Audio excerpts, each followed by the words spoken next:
हम अपने संबंधों के साथ जीते हैं, उत्सव मनाते हैं, खेलते हैं, खाते हैं, आनंद मनाते हैं। किंतु जब कोई प्रिय हमसे दूर चला जाता है, इस संसार से चला जाता है, तब हम दुर्बल हो जाते हैं, सदा दुखी रहते हैं। क्या ये होना चाहिए? इस प्रकृति को देखिए, वृक्ष पत्तों के झरने से शोक नहीं मनाता, वो नए पत्तों के आने का स्वागत करता है। कल आप भी किसी स्थान पर आए थे और कल आपके स्थान पर कोई और अवश्य आएगा, क्योंकि ये परिवर्तन है, यह प्रकृति का नियम है। इसमें शोक कैसा?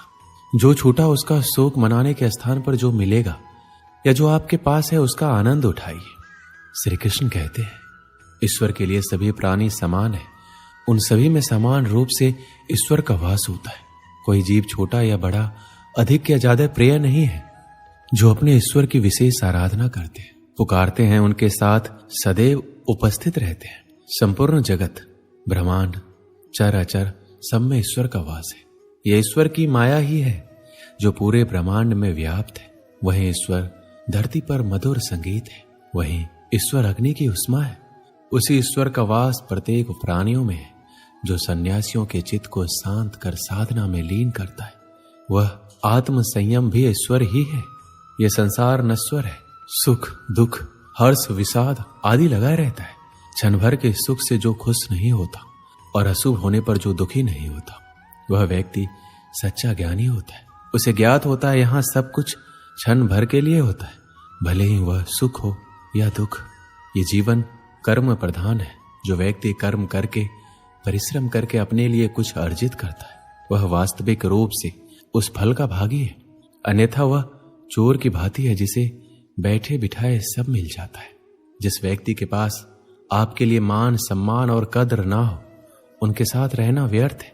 वह सदैव आपके लिए शत्रुता का भाव रखते हैं। ऐसे व्यक्ति के साथ रहने से उत्तम आप अकेले रहे। श्री कृष्ण कहते हैं, इस जीवन में अधिक सीधा होना, सरल होना भी अनुचित है। जो सरल और सीधे स्वभाव का होता है, लोग उसका अनायास फायदा उठाते हैं। यह जीवन एक रणभूमि है, यहाँ निरंतर संघर्षों का सामना करना पड़ता है। इस संघर्ष रूपी महाभारत में स्वयं अपना सारथी, अपना मार्गदर्शक और योद्धा बनना होता है। जिनकी किस्मत अच्छी होती है, जिनके पास किसी साधन की कोई कमी नहीं होती, वह थोड़ा सा भी कष्ट नहीं झेलती। थोड़ी सी भी कमी होने पर भगवान को कोसते हैं। वहीं जिनके पास अभाव होता है, जिनके पास साधन की कमी होती है, उनके पास थोड़ी सी भी बरकत हो या खुशी मिले, वह भगवान को धन्यवाद करते हैं। ये पृथ्वी नश्वर है, यहाँ सब कुछ गतिमान है। जिस प्रकार सुख दुख में जीवन आता जाता है, उसी प्रकार मृत्यु और जन्म यहाँ लगा रहता है। इसमें खुश होना या दुख मनाना व्यर्थ है।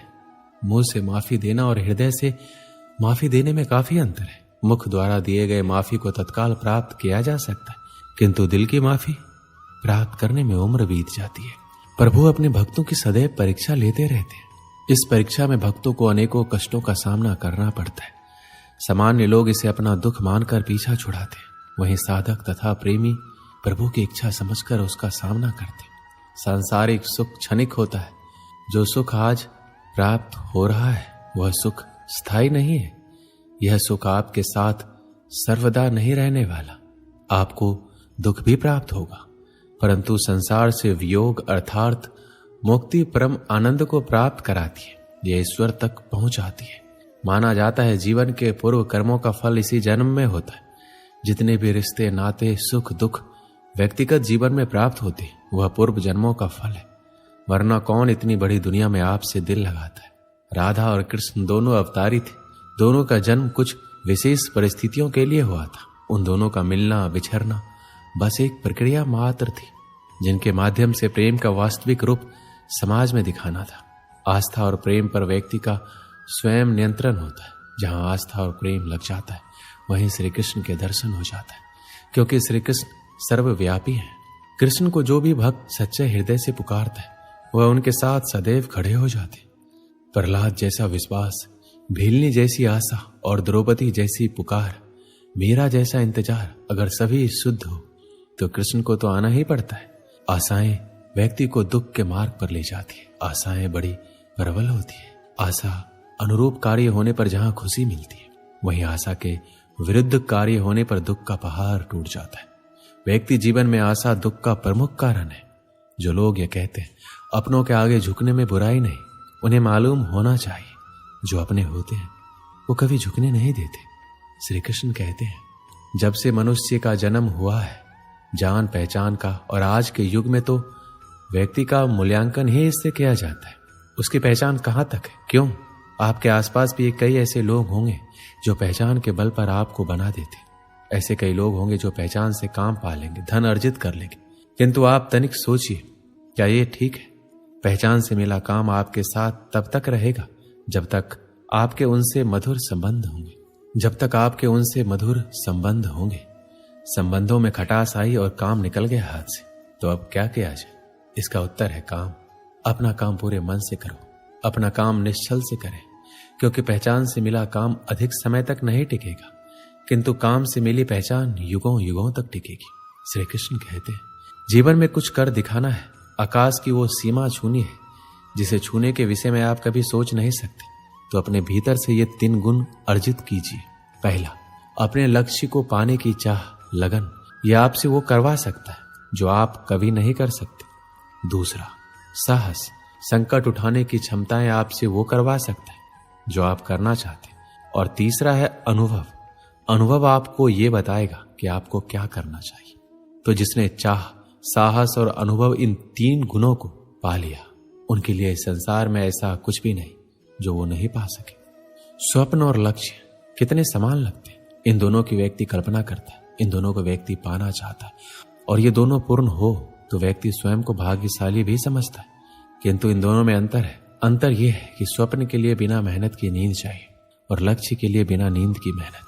जो व्यक्ति स्वप्न में देखने में रह जाता है, उठने के पश्चात उसके हाथ खाली रहते, और जो व्यक्ति मेहनत करता है सोते समय उसके हाथ उसका लक्ष्य होता है। इसलिए यदि स्वप्न भी देखो तो लक्ष्य समझ के। दीपक जलाने का कार्य कितना सुखमय होता है। प्रकाश की ये लौ मानो भीतर जाकर मन में उल्लास भर देती कि ये मैंने क्या कर दिया, मैंने इसे बुझा क्यों दिया, जबकि इसी से मैंने अन्य दियों को जलाया है। क्योंकि जब तक ये तीली अन्य बातियों को जला रही थी तब तक ये जल रही थी, किंतु जब इसने ऐसा करना छोड़ दिया तो इसे स्वयं बुझना पड़ा। जीवन में इसी प्रकार प्रकाश देने का नाम है। जीवन में शुभ काम करोगे, परोपकार करोगे, किसी की सहायता करोगे तो जीवित रहोगे, और जिस दिन ये देना बंद कर दिया, श्वास लेने के पश्चात भी मृत समान होगी।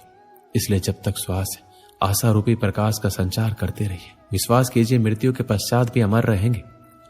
एक समय की बात है, तूफान में फंसकर एक समुद्री जहाज तहस नहस हो गया। उसमें बैठे सभी यात्री समुद्र में डूब गए, बस एक आदमी को छोड़कर। भगवान की कृपा से वह किसी तरह बच गया और बहकर समुद्र के किनारे आ गया। उसकी बेहोशी टूटी और आंखें खुली तो उसने खुद को एक उजाड़ सुनसान द्वीप में पाया। वह भगवान से प्रार्थना करने लगा, भगवान मेरी मदद करो, कोई मदद यहाँ भिजवा दो। दिन गुजर गया, रात हो गई, लेकिन उसके लिए कोई नहीं आया। समुद्र किनारे सोकर उसने रात गुजारी। अगले दिन उसने फिर भगवान से मदद के लिए प्रार्थना की, लेकिन कोई मदद नहीं आई। इसी तरह कुछ दिन गुजर गए। उजाड़ द्वीप की जिंदगी को अपनी किस्मत मानकर आदमी ने कुछ लकड़ियां और घास फूस इकट्ठा कर अपने लिए एक झोपड़ी बना ली। टूटे जहाज से बहकर आई चीजों में से उसने अपनी जरूरत की चीजें इकट्ठा की और झोपड़ी में रख ली। उस झोपड़ी में रहकर वह दिन गुजारने लगा। एक दिन वह भोजन की तलाश में गया हुआ था। वापस लौटा तो देखा कि झोपड़ी में आग लग गई।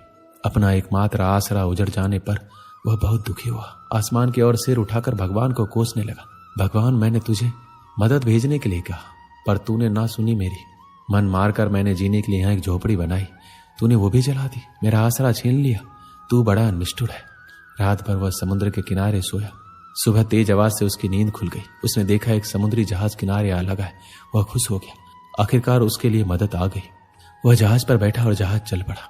उसने जहाज के कप्तान से पूछा, आपको कैसे पता चला कि मैं यहाँ इस उजाड़ द्वीप में फंसा हूं?